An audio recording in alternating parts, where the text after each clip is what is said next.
பொறுங்கய்யா. அப்படியே முன்னாடி போங்க.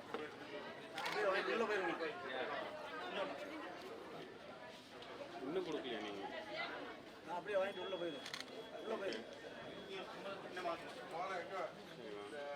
மேடம் இன்னைக்கு ஹாஸ்பிட்டல் இருக்காது, ஆனால் தொகுதியில்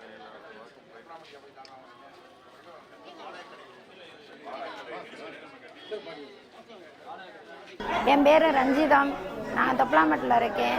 ரொம்ப தூரம் ரேஷன் கடையில் போய் நாங்கள் வாங்கிட்டு இருந்தோம். இப்போ புதுசாக ரேஷன் கடை கட்டி கொடுத்துருக்கதே எங்களுக்கு வசதியாக இருக்குது. தமிழ்நாடு அரசுக்கு நன்றி சொல்கிறோம்.